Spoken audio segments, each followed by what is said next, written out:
കഴിഞ്ഞ 100-ലധികം വർഷങ്ങളായി ഒരിക്കൽ പോലും അണയാതെ ജ്വലിച്ചു നിൽക്കുന്ന അഗ്നിയെക്കുറിച്ചും അവിടുത്തെ ക്ഷേത്രത്തെക്കുറിച്ചും കേട്ടിട്ടുണ്ടോ? വടക്കേ ഇന്ത്യയിലെ ഏറ്റവും വലിയ തീർത്ഥാടന കേന്ദ്രങ്ങളിലൊന്നായ കാംഗ്രിയിലെ ജ്വാലാജി ക്ഷേത്രം കഥകളും പുരാണങ്ങളും ഏറെയുള്ള ക്ഷേത്രമാണ്. സതീദേവിയുടെ നാവ് വന്ന് പതിച്ചു എന്ന് വിശ്വസിക്കപ്പെടുന്ന മാ ജ്വാലാജി ക്ഷേത്ര വിശേഷങ്ങളിലേക്ക് നമുക്കൊന്ന് കടന്നു ചെല്ലാൻ ശ്രമിക്കാം. ഹിമാചൽ പ്രദേശിലെ കാംഗ്ര എന്ന സ്ഥലത്താണ് പ്രധാന തീർത്ഥാടന കേന്ദ്രങ്ങളിലൊന്നായ മാ ജ്വാലാജി ക്ഷേത്രം സ്ഥിതി ചെയ്യുന്നത്.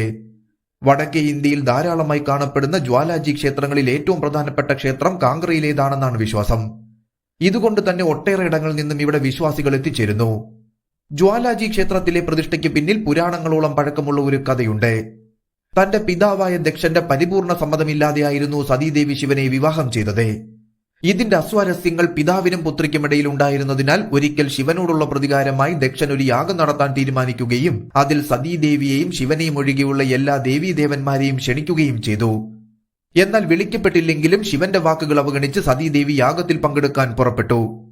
തന്നെ അച്ഛൻ സ്വീകരിക്കുമെന്ന പ്രതീക്ഷയിൽ പോയ സതീദേവിയെ ദക്ഷൻ സ്വീകരിച്ചില്ല എന്ന് മാത്രമല്ല അപമാനിക്കുകയും ചെയ്തു.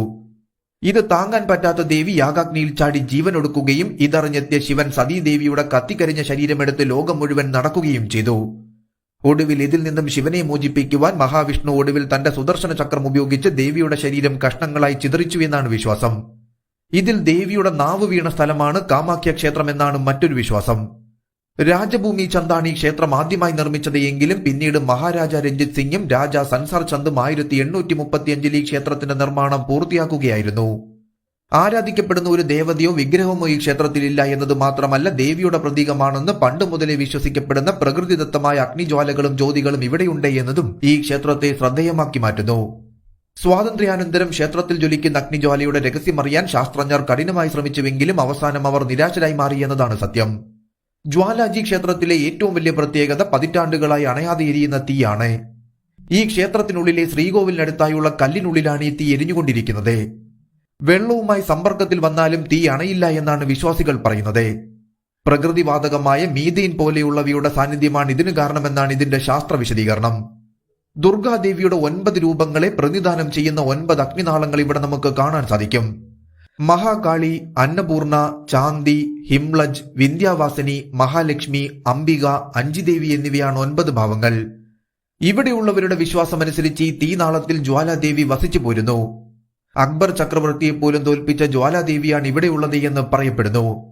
മുഗൾ ഭരണകാലത്ത് ഇവിടെയെത്തിയ അക്ബർ ചക്രവർത്തി പലതവണ ഈ തീ അണയ്ക്കാൻ ശ്രമിച്ചിരുന്നുവെങ്കിലും ഓരോ തവണയും പൂർവാധികം ശക്തിയോടെ തീ കത്തുകയായിരുന്നുവെന്ന് പറയപ്പെടുന്നു. ഒടുവിൽ ഇതിന്റെ മഹത്വം തിരിച്ചറിഞ്ഞ അദ്ദേഹം പ്രായച്ചിത്തം പോലെ അഗ്നി എരിയുന്നതിന്റെ മുകളിൽ വയ്ക്കുന്നതിനായി സ്വർണത്തിൽ തീർത്ത ഒരു ഛത്രി അഥവാ കുട നിർമ്മിച്ചു നൽകി. എന്നാൽ ഇതിവിടെ സ്ഥാപിക്കപ്പെട്ടപ്പോൾ തന്നെ സ്വർണം മാറി മറ്റേതോ ലോഹമായി തീർന്നുവെന്നും അക്ബറിന്റെ സമ്മാനം രാജ്ഞി സ്വീകരിച്ചില്ല എന്നതിന്റെ അടയാളമായിരുന്നു ഇതെന്നും വിശ്വസിച്ചു പോരുന്നു. വർഷത്തിൽ എപ്പോൾ വേണമെങ്കിലും ഈ ക്ഷേത്രം സന്ദർശിക്കാമെങ്കിലും ഉത്സവങ്ങളുടെ സമയത്ത് സന്ദർശിക്കുന്നതാവും ഏറ്റവും ഉചിതം.